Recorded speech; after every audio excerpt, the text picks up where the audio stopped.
right. Good morning, good afternoon, good evening, depending on where you are in the world. And today, that does make a difference because we're almost all the way across the world today with a new guest. My name is Jason Flame, host of the Master Motivation Podcast. I'm excited to announce this guest today. His name is Frankie Sabini. He's an ex-athlete competing professionally in ice hockey as well as boxing since he was 3 years old. Frankie was a child actor performing as second lead in Drury Lane Theatre and an extra in Harry Potter, the Half-Blood Prince, among others. Now, Frankie has a facility maintenance company as well as a film production company and a mindset podcast. And that's what introduced us is I happened to find you on Instagram. I was checking out your podcast and the different guests that you had. And I love that you talk about mindset on your podcast. So I would love to help tell your story today. So welcome to the show. Thanks, Jason. Thanks for having me. Really excited to be here. It's. I think a lot like you're intrigued in people's mindsets and what makes people tick, and so am I. So, yeah, it just makes sense that I come on your show, and I've listened to your show as well. I'll be honest, I've been listening to obviously more since you invited me on, but yeah, really appreciate it and excited. Absolutely. Well, it's great to have you here, and I can't wait to tell a little bit more about your story and get to know you a little bit better. So why don't you start us off and just kind of tell us a little bit more above and beyond the bio that I read here, maybe starting as young as, kind of your childhood and some things that you're doing now. Yeah. So as you said, I wasn't a professional boxer, but I boxed since I was 3. So my family are professional. My dad was a professional. Two of my brothers went professional. And a couple of my brothers were amateur champions. So my childhood was pretty much just boxing. I had a really, really good childhood. We lived in Spain. For 8 years of my life. So my first 8 years was there. I'll be honest, there's nothing, I can't really say there was anything to complain about. I literally lived in the sun, on the beach every day, boxing and sparring with my dad from obviously a young age. I think that just really sort of motivated me to try and go on and be the best I can in everything I do. So when I was a child, obviously, as I said, played a lot of sports, went into acting because that was what I wanted to do more than anything. So I was in Drury Lane Theatre, which is quite a well-known theatre in London. I've done a lot of TV, mainly theatre, but a lot of TV as well. Got to a point of my life where when I was 16, I had sort of 3 critical choice to make from 3 different sort of professions, really. Either a professional ice hockey player, professional boxer, or go into the acting full time as an adult. I'm severely dyslexic, so when I went for an audition for the acting side of things for an agent, I messed up the lines because I couldn't read properly. So they crucified me in that audition, and I kind of had my heart broken. I was like, right, I'm just gonna stick to sports. My old man didn't want me boxing because my brother had done it. He'd done it, so he said, if you want to box, you've got to make your way to London every day because we live in Essex now. So for those who don't know, it's, to be honest, I'm gonna say it's a long way to go on a bus, but for obviously Americans, you have to travel like 3 miles for for 3 hours for a supermarket sometimes, don't you? But I had to do like a long travel on a bus at 16 to go boxing. So I thought, well, I'll just go ice hockey, become a professional ice hockey player. Done that for a good few years. Ended up getting in a bit of trouble, got banned, and then was kind of at a loss really what to do in my life. Sort of, I give up boxing at 16. So it was, by this point, I was 23, 24. I could have gone back into it, but I was probably a little bit too old now. Obviously acting, I kind of had my heart broken, so I was like, well, I can't really go back into that now. I got in a bit of trouble. Hockey got banned, so I sort of away from that. So I thought, what do I do? So I just had a string of sort of different jobs, started trying a few different careers, and I found myself, I was just always in a sales role. Although I don't like calling myself a salesman, I think that's probably one of the worst terms to say. But it was always in a selling type role. So I always realised that my gift or my calling in life was talking. And if you ask people around me who know me well, they'll tell you I just love to talk. But I like to learn from people. It's not that I like to talk for talking's sake. I like to learn from people. I like to understand and get into people's mindsets. So sales is a great way to do it. How do you buy? Why do you buy anything? You buy from people rather than the product. So it allowed me to learn about other people and understand what their needs were, and then I could then sell them what I was trying to sell, or not sell them. Either way, I still got to learn about them. So I've done that, and then through that, obviously in sales, got into the sort of marketing side of things. Started a couple of businesses. Some went well, some sort of didn't go so well. Obviously had failures like everybody.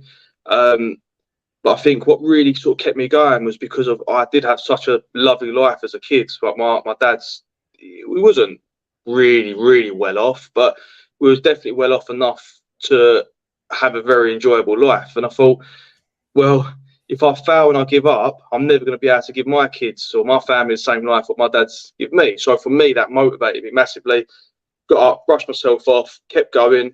And then a couple of years ago, a very good friend of mine has a construction company, asked me to come on board and then take the facility and maintenance side, what didn't really exist, which kind of done little bits and pieces, but asked me to see what I could do with that. So we started that literally about 3 months before the pandemic, which is the worst time ever to start a business. But we got through that, just obviously pure determination, grit, and sort of business savvy to try and turn the business structure around. And then within that time as well, I started a film production company.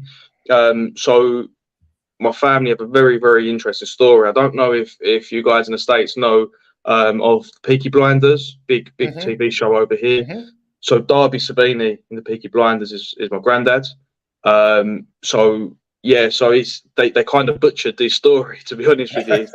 The real life story. It wasn't how that happened. So I've created a TV show to try and show the true light of what actually happened. And with my family, obviously, the Sabinis are still going. We didn't get wiped out by the Peaky Blinders. So so I created that TV show. We had some really good conversations with Netflix, Amazon. Again, through the pandemic, it kind of put a stop to it all. But we're actually filming a film next week now, funny enough, an ice hockey film about the mentality of ice hockey. So I've got that. Obviously, I've got the maintenance company and my own podcast as well. Two Whiskies and a Cigar, it's called. And essentially, the reason I called it Two Whiskies and a Cigar because I love whiskies and I love a cigar. And I think the best way to sort of get to know each other and have an honest conversation is having a couple of drinks, relaxing, having a cigar, and just getting to know you and getting in your mindset. So yeah, that's pretty much me in a nutshell. I'll probably rabbit it on a little bit more than what you'd like to, but yeah, that's pretty much sort of how I've got to where I am now, really. Well, that's a great way to get the show started, and a great. I have so many questions now, and gosh, too bad it's 11 a.m. here. It's too early. Well, at least too early for me to have a couple whiskeys with you, but that may have been a good show to have. But so many questions. Wow, I mean, what a great story of just inspiration and motivation coming from the very beginning, talking about boxing with your brothers and your father, getting involved in so many different things. So why don't we start there? Let's talk about boxing a little bit, because as a martial artist myself, I love the combat systems and combat styles. Love the physicality of it. You got involved when you were 3 years old in boxing? Yeah. So funny enough, I've never been bullied in my life apart from this one time when I was 3 years of age, and I was in kindergarten, as I think you would call it. And I was trying to get on like a little pedal bike, and some kid come and pushed me off. And obviously I was 3. I didn't know what was going on. He was a bit older than me, taller than me. Went home crying because I couldn't use the bike. And my old man he's one of his best friends is Jimmy Tibbs, he's one of the best boxing coaches over in the UK. He's had world champions. He used to have Danny Williams, who beat Mike Tyson. You might know that Danny Williams. So he's had a lot of obviously world champions as well. So he got me in the ring at 3, doing like a young kids class type thing. So yeah, my first ever coach was one of arguably Britain's greatest ever coaches. My dad, he worked on the merchant navy ships. So my old man's 88, I should say. So he's a lot older. Had me a lot later in life. I was probably the accident, to be honest. But No by the accidents. time, God by has a the plan. time he had me, he was obviously well retired. But he used to travel the world and go on local professional boxing shows. Unbelievable boxer. One of them guys, the sort of boxer just don't get hit and just so fast, but can throw a punch, heavy-handed. Only small. We're all of my family are all only 5'7", 5'8". So he was boxing at a lightweight, but very, very good boxer. But there's just no money in the sport. So when he come back home, settled in England, he got into other bits and pieces. But my brothers are all older, so they all took that route as well. By the time I was old enough, I think my dad had sort of come to his senses and realised that boxing probably weren't the best way to make a living, and getting punched in the head for a couple of £100 a night kind of thing weren't, especially at my weight, right? If you're a heavyweight in boxing, you're always guaranteed to sort of sell a show out. If you're a lightweight, not many people, unless you're Mayweather or people like Pacquiao, you're never going to sell shows out. So that's the reason why I come away from it. But yeah, for me, boxing is such a vital part of my life. It's given me the dedication, I think, to sort of go through anything. Like, it sounds silly to people who don't know boxing or don't like boxing, but to know you can take a punch and just keep coming forward, things in life then don't seem too bad. If you, without obviously getting hurt, no one wants to get hurt, but if you can take a bit of a beating in the ring and you're still there and you're still going forward, like with any mixed martial arts or any combat sport, is to have that level of discipline of knowing that, all right, this does hurt.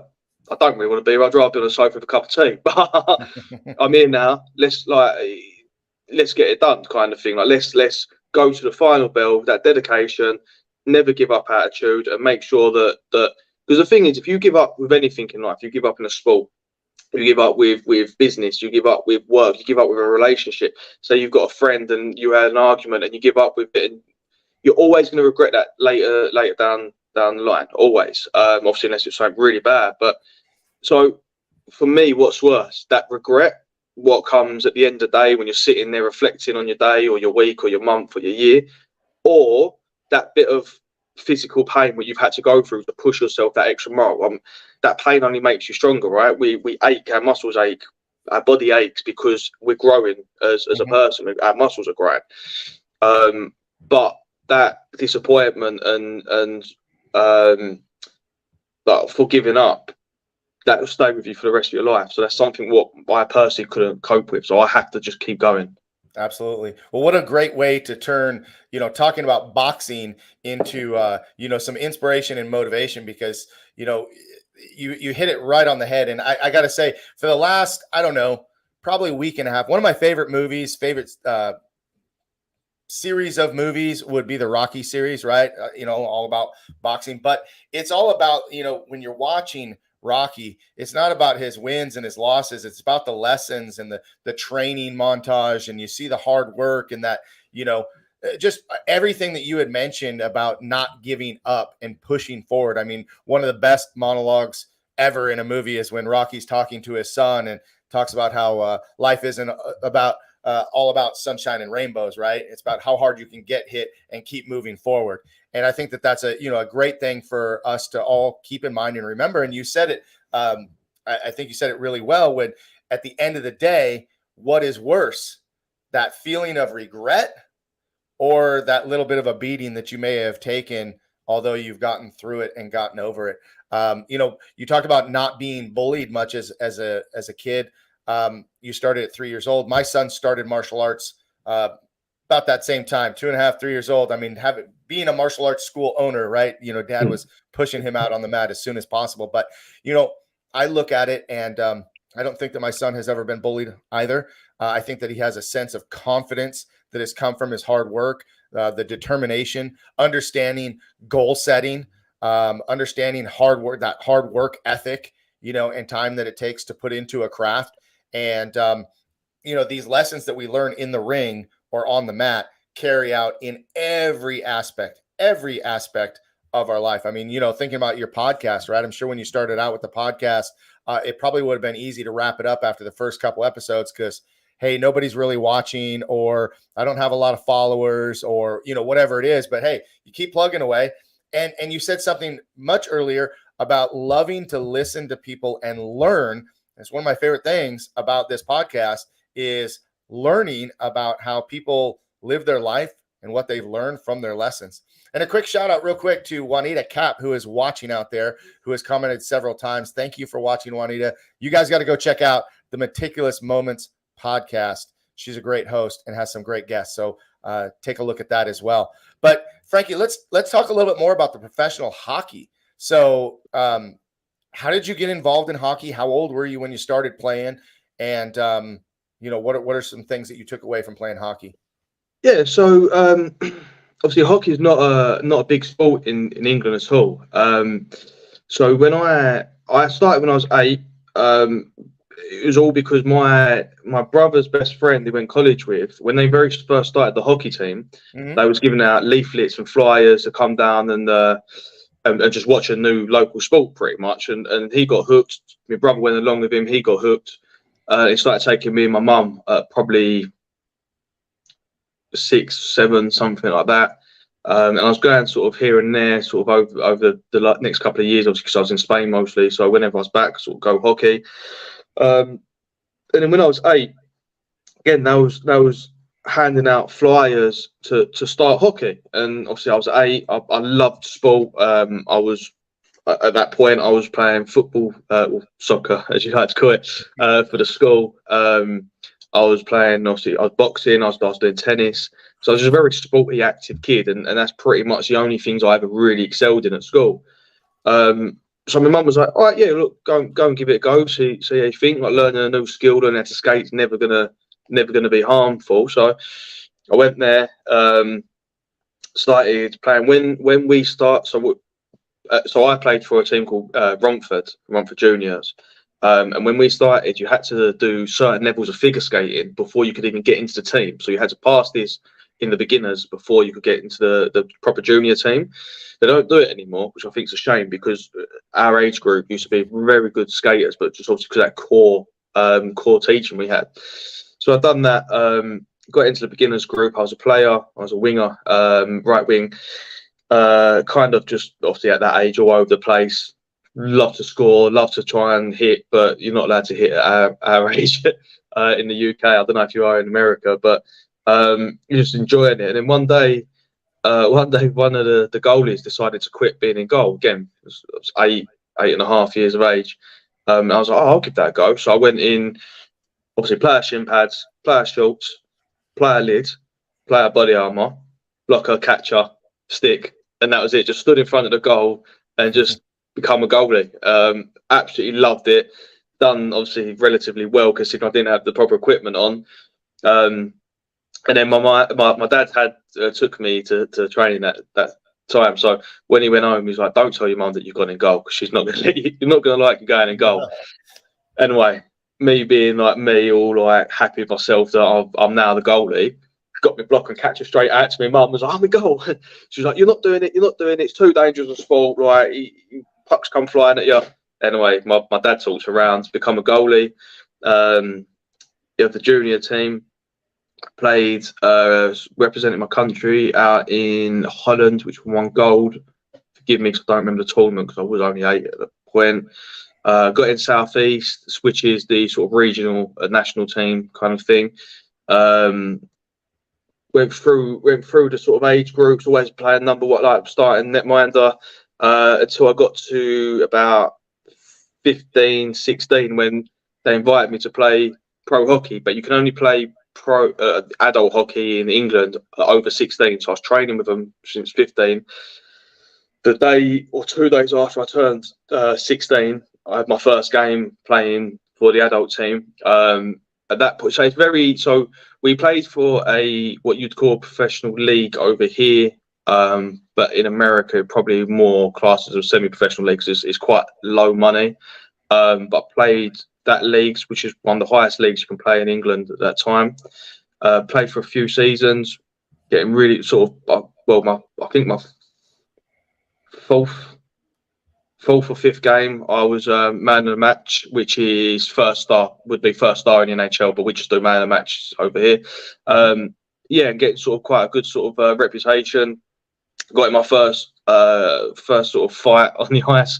Got my first ban, so I had to sort of have 6 months off. Then went back to it. Went into a different team again, doing really well. But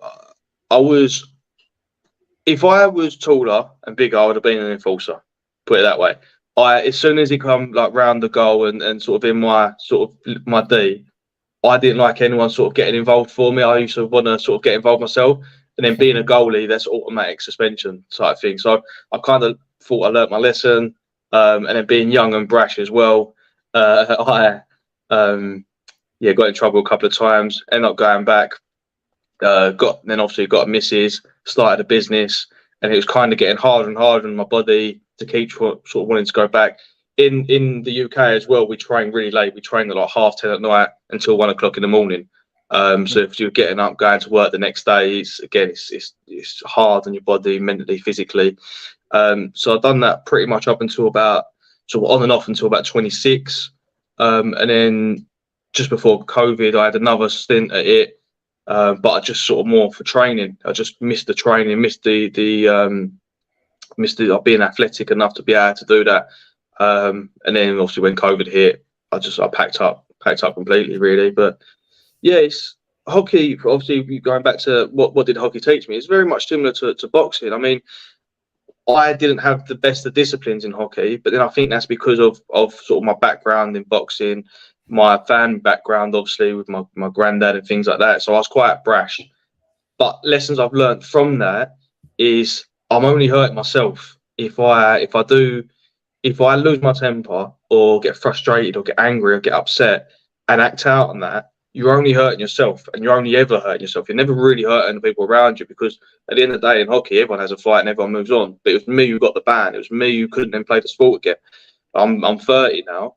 Who knows where I could have been if I had that discipline to continue, which is mad because I was always about discipline when I was younger. So I don't know why hockey just brought out the kind of the brash side of me. But yeah, it's again, hockey's a hard sport. And I don't really sort of need to tell you or your listeners, because you're probably more brought up around it than what we are. But like, you get injuries constantly. I've had broken ribs. I've had dislocate my hip from it. I've snapped my leg from it.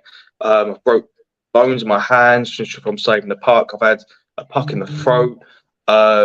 Loads and loads of injuries from it. But it's just it's just pain at the end of the day. Again, it sounds silly, but if you can just get used to pain, then it's just a mindset. Like, best way to describe it, if you ever like cut yourself or hurt yourself and not realize you've sort of cut yourself, and then you go through an hour or something, and then you don't feel it, and then all of a sudden you notice this cut, and then you're like, oh, that hurts, and it stings a little bit. You're thinking, well, that didn't hurt before. It's a mindset. You now know that that's there, so your mind is now telling you that's got hurt. So if you can try and get used to the pain, which again is silly because I don't know why anyone would want to get used to the pain really in everyday life, but if you can just get used to the pain and just know that it's a mindset, you can get yourself through things and obviously keep going. So again, I use that as an example of how I can sort of keep going through with business and life. There's always things that hurt you, but you can always get through it if you just got a good mind and determined. That's right. And as Juanita commented earlier, she said the pain is the best teacher. I mean, listen, we all touch that fire at some point in our life, right? You touch fire and you're like, ow, that hurts. You don't do it again, right? So we do learn from it a lot. And we have I played hockey during high school, got a big gash on my eyebrow. Injuries come with the territory. Absolutely. 100%. You know, whether it's I mean, listen, you played some pretty rough sports. I mean, boxing into, ice hockey, tough sports. I mean, martial arts, MMA, karate, all, it does. It comes with territory. You kind of know, what you're getting into. It's funny because I always think of movies every time, so we talk about boxing. I'm thinking about Rocky, right? When I was younger, the hockey movie that I would relate to was Youngblood with Rob Lowe. But now more probably closer, I watched the movie Miracle quite a bit. And what an amazing movie that is, with so if you guys haven't seen that movie Miracle, with Kurt Russell, great movie about the 1984 Olympics? Yeah, Earlier, or 81. No, it wouldn't be. Yeah, 81, around it would that be time. 80. Yeah, it would be early. And but the whole lessons about, everything above and beyond the hockey. But hockey is a tough sport, definitely a tough sport. Let's move on and talk a little bit about your acting. How did you get into? You said that you were a child actor. So how early did you get into acting, and how did that? How did you get involved? Was it your parents? Was it your family, friends? I've always had this. I've always been very lucky to have parents who kind of, if I said I want to do something, they'll just let me do it, or try and help me find the way into doing it. So I'm obsessed with films. Again, it's a passion of mine. I love, as you said, the Rocky movies, obviously Miracle, Youngblood. I love films. It's probably my first love more over anything, to be honest with you. So I used to watch films and just mesmerized by the actors, and just think I'd love to be able to do that. Like, can they play that character and then go into that character? And it's just incredible to me as a young kid. So I said to my mum that I wanted to be an actor. She was a lecturer in a college, and they used to put on A levels, we call them now. So it's for 17 to 20, 21-year-olds would do their exams, and then they would be on stage, like a local theatre, but I'd be on stage. And she was friends with a drama teacher. So my mum said, "Is there any way that Frankie can be in something?" So I was like, "Yeah, we're actually looking for some kids now who wants to be in." I think I was young. I must have been 5, 6, maybe something like that. I was young, and I done that one. Then next year they invited me back and wrote a part for me, just for me to go back in it. So then I done that next year. And then when we was obviously over in England, my mum used to take me to like a drama school, just again because I just wanted to be in it. So I used to go to a drama school, done sort of quite a few things there, sort of like local theatres around Essex, but sort of well-known ones, and done quite a few of them. Got to about 12, and there's a agency called Sylvia Young's, which is a child agency. So a lot of British actors come from one of 3 agencies, and Sylvia Young's one of them. So got to that. I passed the audition to be in that agency, and they actually said, "Do I want to be going to the school full time, or do I just want to be part of the agency?" Now, I loved like my area, my friends. It's very sort of it was a rough sort of area. It was a nice, like, don't get me wrong, like it was in a nice area kind of thing, but that was all sort of ex-East Londoner family type thing. So it's a rough crowd that I got brought up with.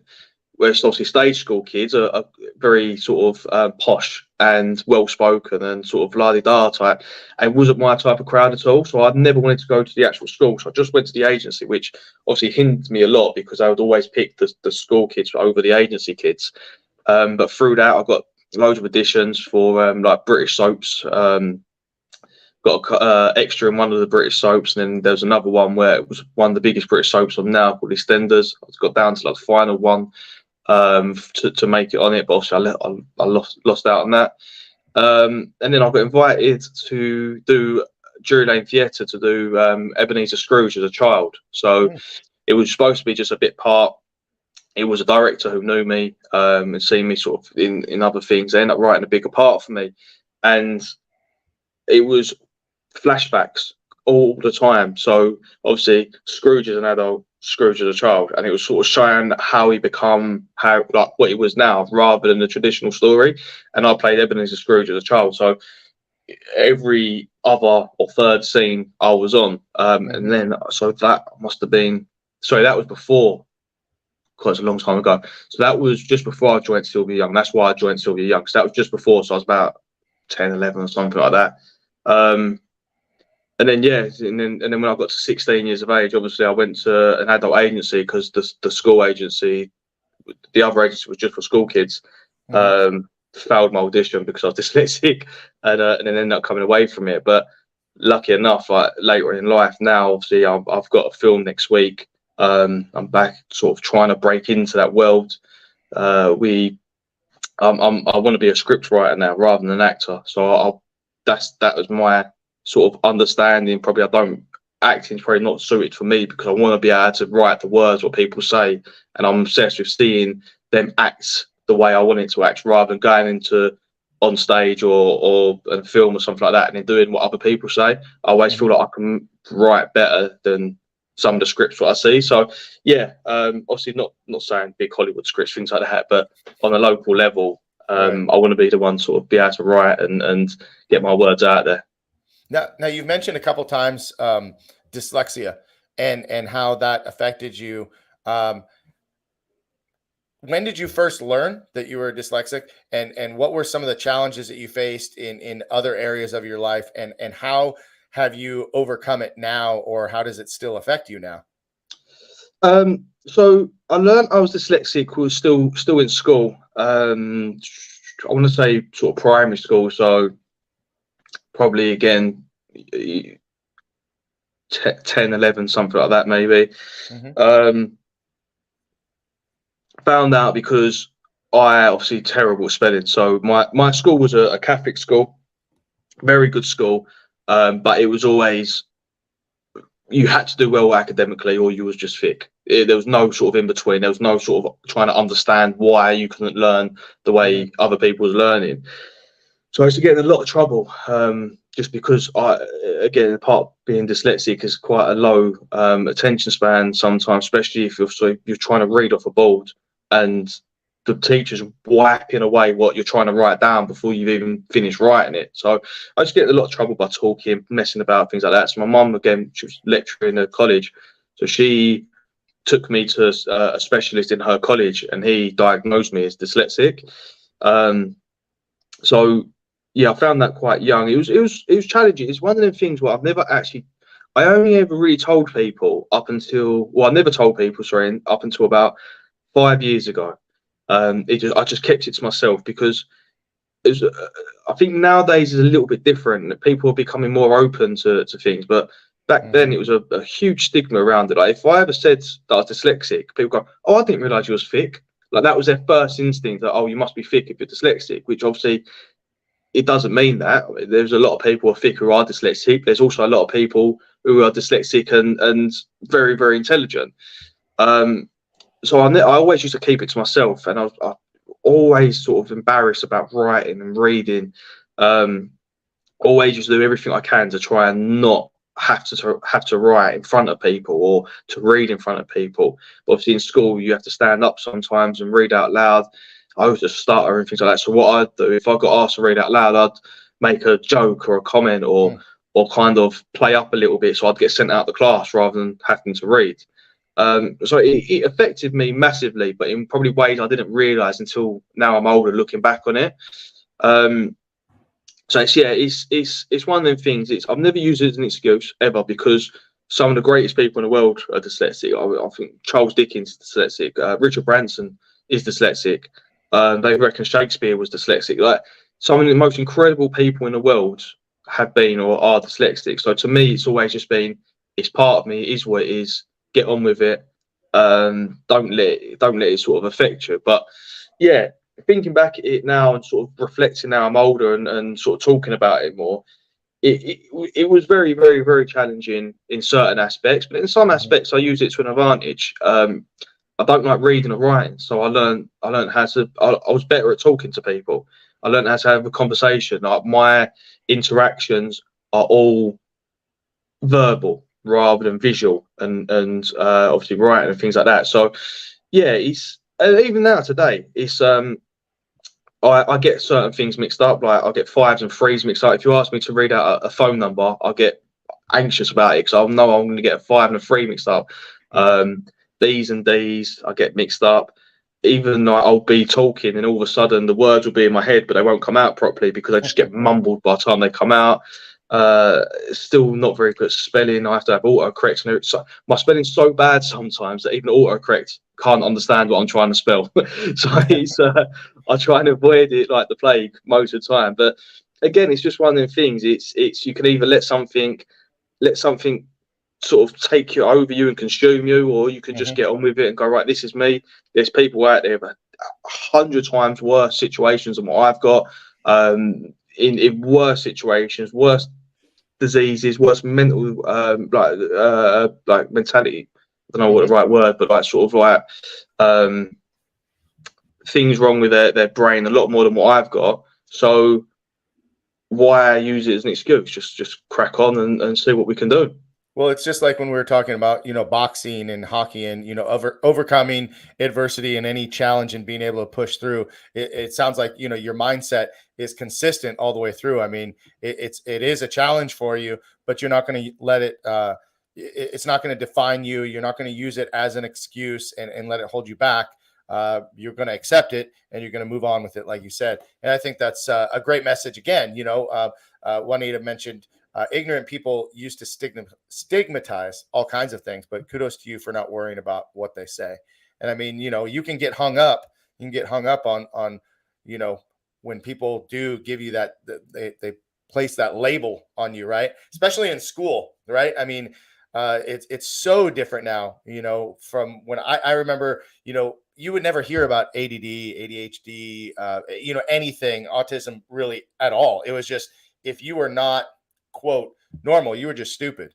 And it's like, and then you kind of get pushed to the side, wouldn't get, attention. And, being a martial arts instructor, I realized that everybody learns differently. Everybody has their own challenges, physically, mentally, whatever it might be. Everybody has their own challenges. And, when you take the time to teach the student and not just teach what you're teaching, we can be more effective as coaches, as leaders, as instructors, because I know, some instructors that have a hard time doing that. They'll teach the class and they'll just teach everybody exactly the same. And you've got a kid or a couple kids that they either learn better by listening, they learn better by seeing it. And sometimes they just need that physical touch on being able to help them. So again, good for you for not giving up and not allowing it to define you and hold you back. And here you are. I mean, you're a podcast host, for God's sake, right? So, I mean, you got to be a pretty good talker. And I know that sometimes we start getting so wrapped up in our questions, or we start getting wrapped up in our stories, that we get lost in it sometimes too. I know that I do as well. So let's take a break from this topic. And I want to, well, actually not this topic, but we're talking about being an actor and a child actor. Something that stuck out to me, and anybody here, or anybody all over the world, right? You were an extra in Harry Potter, right? I mean, what was that? What was that experience like for you? Because I mean, that's kind of a big franchise to be a part of. Yeah, it's so again, it's a weird one. Dyslexia probably ruined that experience for me massively. So first and foremost, obviously, when I got the call to be in Harry Potter, unbelievable. Just an extra. Didn't have. I was in a few scenes, but you don't see me. I actually watched it with my missus at Christmas, and I was trying to pause and stop at every point where I was in to see if you could see me, but you can't, unfortunately. But incredible experience looking back on it. It kind of ruined the magic being there, to be honest with you, because obviously, how old was I when I done that? I must have been. There's going to be a Harry Potter fan out there who's going to know the exact day that come out, but I must have probably been about 14, maybe, when that come out. So about 16 years ago when it got filmed. And at 14, you kind of still, it's not real, but you kind of still hope that the magic of the moving stairs isn't real and things like that. But yeah, it was incredible. But again, we had to do 5 hours of schooling a day as part of it, because obviously I was still in school, so we had to go into rooms and study. And I didn't even really do 5 hours of studying when I was at school. So to sort of be put in a classroom with all these other child actors who were all well-to-do actors, quite posh, quite sort of come from families with a bit of money and things like that, used to studying, I would just play up because I'd be reading the textbook. You'd have to sort of do your own work as well. Like, it wasn't like you didn't really have a teacher. You had a teacher at the beginning, at the front of the class, making sure everyone done done their work, but you had your own textbooks, your own pens, pencils, things like that, and you kind of just get on with it. Again, because I couldn't really read properly, I didn't really do the studying, so I played up, and because I got played up in the school bit, it actually hindered me on the filming side of things, because I'd be then all of a sudden look that when they're picking students to do certain scenes, I wouldn't be picked because it's like, well, he's a naughty student, he can't control himself, which wasn't the case in the slightest. It was just because I was there to act. I wasn't there to go to school, which obviously by law I know I had to do school there. But so again, it was quite it was a weird one. It was a bittersweet. It was incredible to look back on. I love the fact that I was in it. I love being able to say that I was a part of obviously a huge franchise. I'm a massive fan of the films as well, but when I was there, it was hard, and it was an experience what I kind of didn't really get to enjoy until sort of later on in life. And I actually was bringing a lot of all the extras back for the next film, and they asked me, they sent out to my agent if I wanted to be back in it again, and I said no, because I struggled so bad with the class work of it. That again, I don't really regret anything, but that's probably one of the things where if I could go back, I'd have changed and just sort of made the most of doing a second one, and then I may have even been in them for the rest of the franchise. But unfortunately, I didn't. So it's just one of them things. It's incredible experience, but it's better now looking back on it. Right. Well, you mentioned something about kind of seeing behind the scenes and how it changes your perception. I mean, I love movies. I love everything about movies and movie making. And it's kind of one of the things that really drew me to professional wrestling and being involved in professional wrestling. But to see, sometimes to see the other side, of the production, and it takes away a little bit of it for you, right? Because you see, the glitter and just the attention, the spotlight, all the exciting parts. But, when it comes down to it, I mean, being a part of a movie or being a part of, pro wrestling, it's hard work. I mean, it's hard work, and the schooling was not exactly your favorite part of it, but it was part of it. And unfortunately, you didn't get to be seen in the movie, right? So you're doing all this work, and you're there all this time, and you can say that you're a part of it, but then you go back and you watch the movie, you're like, where am I? Where'd I go? Right. But it just kind of changes the whole your whole perspective. And I think sometimes when we meet, childhood heroes, we meet celebrities, or we meet people that we hold in high regard or revere very highly, and then you see maybe a different side of them, and so I always say that good leaders are the same in front of their audience or who they're speaking to as they are in their regular life. And that's just unfortunately not always the case with when you see the movies or you see other things.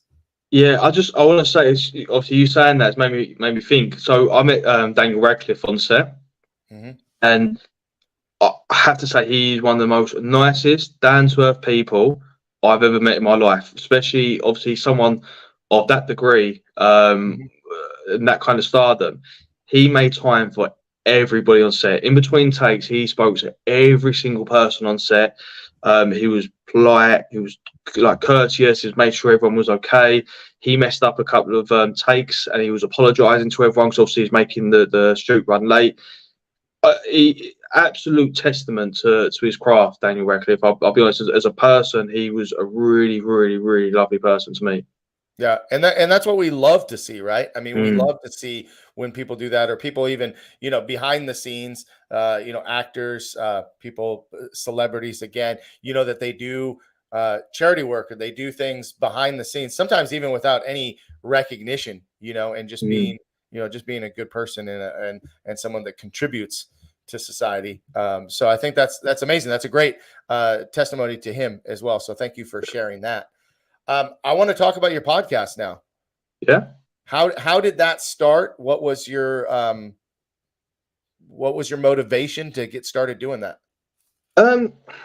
So obviously, like everybody, I just started listening to podcasts and thought, like, these people who say, like Joe Rogan would have on his show, I was like, used to think these people are incredible. They must be so far out of reach that, like, how does he get to talk to them? I would love to talk to people like that. And my friend was doing a documentary about COVID, and he reached out to somebody who was on Joe Rogan's podcast who worked for Who, and he said, if you can get it funded, I'll happily sort of help out behind the scenes and things like that. And I just listened to him on Joe Rogan, and I was like, how did you get him? He was like, oh, he's only got like 1,000 followers on Instagram or something. I thought, these people aren't hard to get to, like, a lot of the time. And I just thought it just gave me sort of an idea. I just thought, well, if you can reach out to these people who are the best in their field and have these conversations, I'd love to be able to talk to these people and learn from these people. So I was actually going to start it in 2020 with my friend who's who's got a film production company as well. He's a director. He had all the equipment, cameras, everything like that. Then he ended up flying out to LA to start a film or to shoot something. So all of a sudden that sort of put a pin in it. Sort of went a couple of years, and I always thought, well, I should have done that. Still listening to podcasts, still loving it, still thinking, where could have I been now if I just sort of took the plunge and done it myself. And again, I'm a conversationalist. I enjoy talking to people. I enjoy learning. So although I'm talking a lot about myself now, I actually don't like talking about myself that much. I'd rather listen to other people's stories and interests. So I just decided, I just took the plunge and said, you know what, I'm just going to give it a go. What's the worst that can happen? The worst that can happen is 10 people view it. Probably going to be my mum going to view it 8 of them times anyway. So no one's really going to know that I've done it and I've failed. If I don't enjoy it and I don't like it after the first 1 or 2 I've done, then it is what it is. At least I'll give it a go. So I set myself a date of when to launch. I booked in my first, so I released, I was going to release 4 in my very first week, so people had a few to listen to. So I set a date, booked the guests, and I didn't even have a camera or a mic or editing software. I didn't have anything to be able to create a podcast, but I set myself a target. I set myself a deadline. So at this point, it was October. My deadline was launch on the 3rd of December. So whatever happened, I had to have it ready by the 3rd of December. If I didn't set that date, I don't think I probably have ever got started because I had too much other things going. So set myself that date.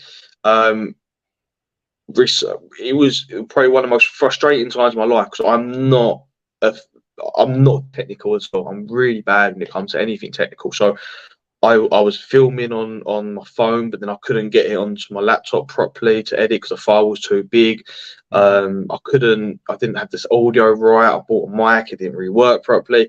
Everything I tried just was not working at all. And I was going on all these YouTube videos to find out what they'd done and going on what they recommended, but for some reason just nothing was working for me. Right. Anyway, end up getting a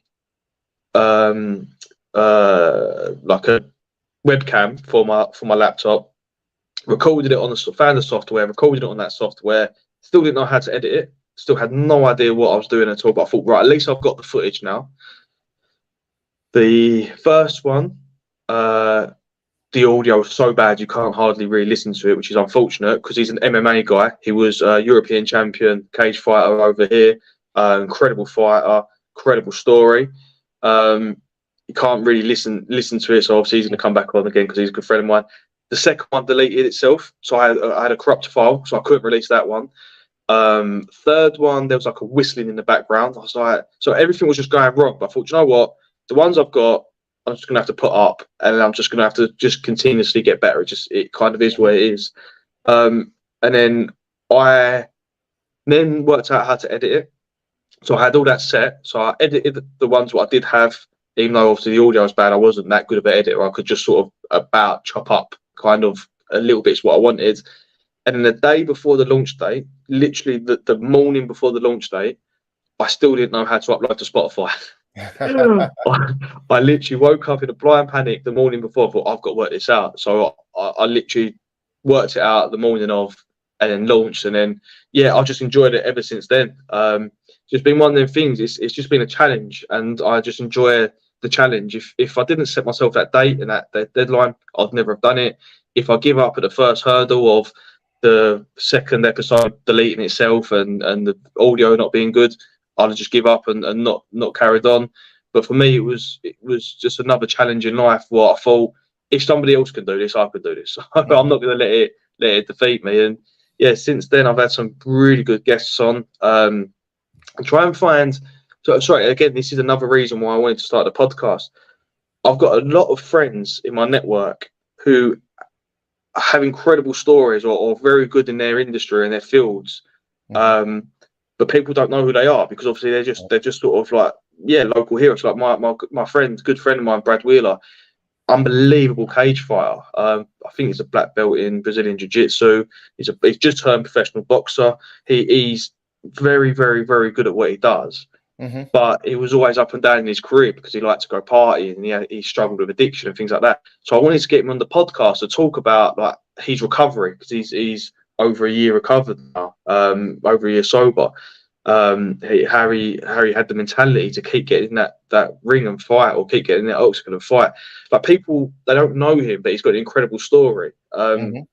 I've got another friend who's a millionaire, businessman, had hotels, things like that. He's got a film production company, just done everything, just has a ridiculously fun and incredible life, kind of does what he wants when he wants, kind of thing. No one knows him, but he's, again, Mhm. incredible story. So I wanted to try and bring my network, and let other people listen to the stories, what I get to listen to every day. Mhm. So it's like I want to try and coax it out of them and let everybody see sort of how great people can be. You don't just have to be a celebrity. You don't just have to be 100,000 followers on Instagram or a million people on TikTok to view your story to be interested. Everybody's interested in all walks of life, but I want to find the people the best at what they do, who no one knows, no one's heard of, and that might change. I might get to a point. Hopefully, I get to a point where I get the best of the best, where everybody's heard of them. Honestly, that's Mhm. everybody's goal, right?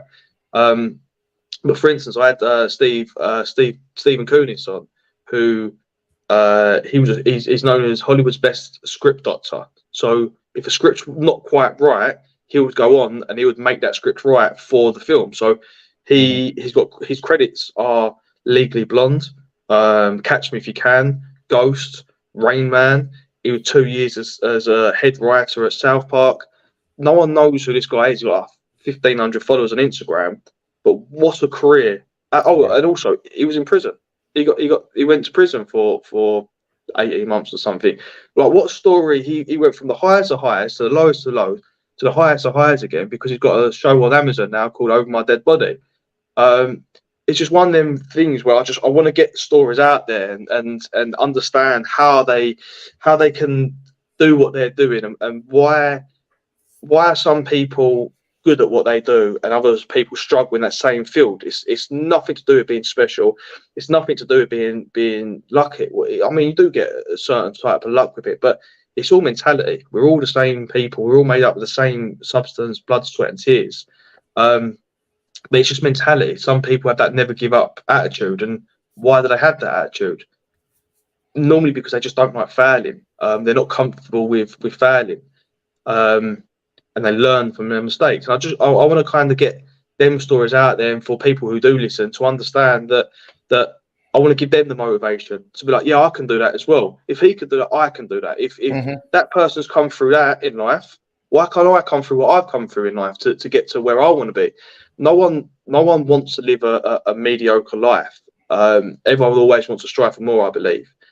But I think it's a shame when people don't think they can strive for more, which Mhm. I think in the UK more so than America, is you don't get praised, or people are not happy for you when you do well or achieve things in the UK.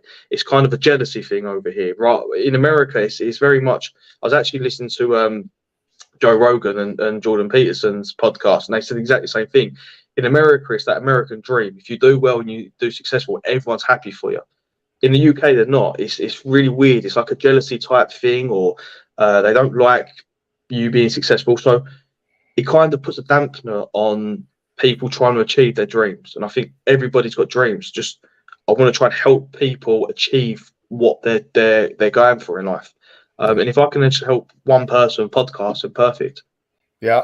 Well, you and I are on the same page in a lot of ways in the purpose behind our podcast because I too love to allow people like yourself tell your story about your life, tell your story about, your successes, your failures. There's been a pretty consistent theme throughout is that you've been dealt some challenges, but the difference between you and someone else that may not be successful is that you didn't give up, you didn't quit. It's always easier to give up and quit when things get hard, and that's why you say nobody wants to live a mediocre life, but mediocre people allow their excuses and they allow their obstacles to slow them down, or just completely freeze them up from actually trying and pushing forward. It takes a different type of person to see an obstacle and actually say, I like the challenge. I if they can do it, I can do it, or this challenge is in my way. No, I'm gonna get past that challenge. So a lot of similarities here in mindset, which I really, it's been a great conversation. We're right here at the hour mark. We talked earlier, how long is it going to be? I said, some are 30 and some are an hour. And if we got more time, we'll keep going. And we've had an excellent conversation throughout this last hour. But again, the consistent theme comes back to, whatever stands in our way, we continue to push through. We talked about the Rocky story, right? And how that's just how you become successful, is pushing through and not giving up. I love that you're telling stories of people that are not well known per se, right? Maybe not a celebrity, if you will. My podcast started very similar in the way that the first people that I booked on my show were just people that I knew that inspired me and motivated me. Now, some of them are, high level martial artists, and some people are very well known, but a lot of the guests I have may not be well known in the overall industry, or, on the world. They don't have a million Instagram followers, right? But that doesn't matter. It's the story that's the most important to tell. And you talked about the person that was at the highest of highs and then went to prison and then battled back from that. I mean, that's a cool story to be able to tell. And as people have been watching today in the comments that have come in, just listening to your story has been encouraging. And through all of your obstacles, you just never gave up. And so that's motivation enough. Like you said, if we can reach one person, motivate one person watching this show today, then we did a great job. And the most important thing about, the podcast today for me is I got a chance to talk with you for an hour. I learned a lot. I'm going to go into my day with a little bit more motivation, a little more inspiration. And if we can do that and share that for each other, I think we're doing an amazing thing. So great job to you. Thank you. Well, listen, guys, if you enjoyed this show, please do us a favor and share the link to this video. Please subscribe to the Master Motivation Podcast here on YouTube. And Frankie, where can they find your podcast? So at the moment, I'm just pretty much on Spotify. So if you just Spotify, 2 Whiskeys and a Cigar, I'll come up. I think I've got 10, 11 episodes released. I've got a lot more coming up. I've got a good friend of mine who's one of the best motivational talkers, I'd say, in the UK, coming on my show soon as well. So if you like motivation, he's a brilliant one. Another one, Denise Mortimer. Have a listen to her on my show. She's a positive psychologist, incredible person to listen to. Or you can go onto Instagram at 2TWO_ Whiskeys and a Cigar. Or I put daily sort of motivational posts up on that as well. So yeah, come follow, come watch the journey, learn with me, listen with me, and just hopefully be intrigued by people's stories with me. Well, guys, I encourage you to go check him out. That's how I found Frankie. Was I just kept seeing these posts coming up. I'm like, I like this mindset. I like these messages. I like what he's putting out there. And it's funny because I reached out to you, never met, and I said, hey, you want to come on a podcast and tell your story? And you were happy to do it. And I've had that opportunity with several people. I had a book that I read, and I said, I don't know if he'll respond or not, but I read this book, and boom, J.M. Ryerson is on my show, right? Let's Go Win. I read his book and I was like, wow, he wants to come on the show. That's amazing. So, just keep following him, guys. Check it out. Frankie, keep doing a great job getting some great guests on there. I'd love to help connect you with some other people that I think would be a great guest on your show as well. So do me a favor, hang out for about 60 seconds as I play this video to wrap things up. And guys, we'll be back next week with a new guest. And every Monday and Wednesday, again, find us on YouTube at Master Motivation Podcast and all over social media, Master Motivation Podcast. I have not put anything up on audio platforms just yet. I'm not on Spotify or Apple. Working on it. I'll get there, but follow me there for now. And again, Frankie, thank you so much again for being on the show. Thank you.